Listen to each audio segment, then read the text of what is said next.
Hey there, Sharon Horne-Ellstrom here. Welcome to number 44 of our fundamental supersize business strategies.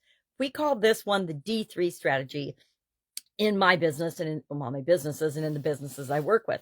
And D3 stands for data-driven decisions strategy because we want to make sure that the decisions that we're making are based on the best information we can possibly have at the time. Now, of course, this is one of those things that applies to any industry, but will be different depending on what your industry is. There are literally thousands of things we can measure when it comes to building and growing and supersizing our business, but there's only a few that really matter that are key performance indicators for your specific business, your specific industry.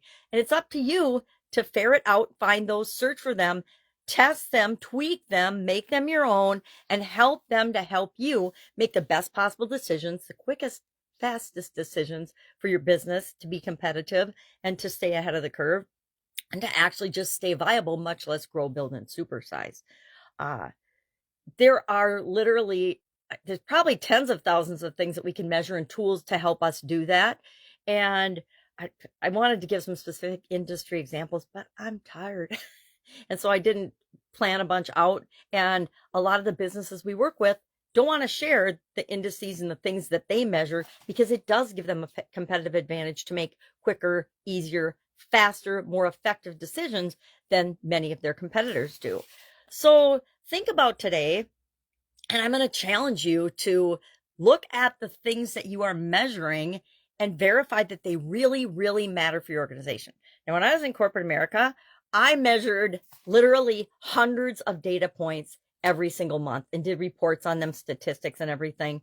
And the truth is, we never, hardly ever used that information and all that data and all that time and energy that was spent collecting all this data. And this was back before the internet and before AI and all the other different computing tools that are available nowadays, but literally spent probably a week's worth of my time every month getting all this information, correlating it, compiling it, and then putting it in a report format, only to see week after week, month after month, year after year, none of the data be used for making decisions, which was super duper frustrating. And it's why I am so adamant that we have a D3 strategy in our organizations, that we pick and choose.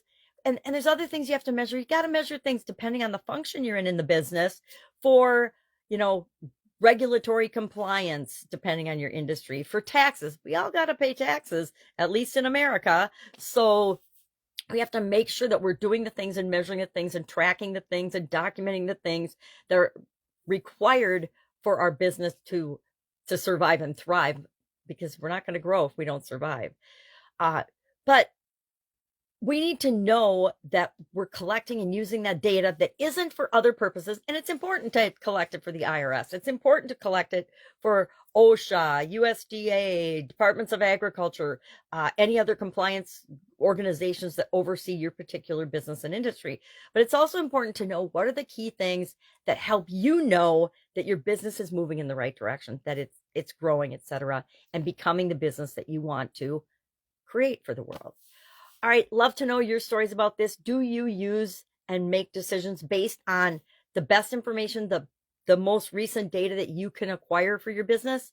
Or are you like a lot of us that early on, especially, we just kind of wung it and then saw what happened? I tried that strategy for a couple of years and realized that it was not the best strategy to use. Thus started creating all of these different strategies, processes, and procedures that we use today that we build into any business that we're working in or working with, so that they don't have to make all the mistakes that we did through the early years of our business development, growth, and supersizing. All right, have an awesome day. Any questions, hit me up. Otherwise, I'll be with you tomorrow.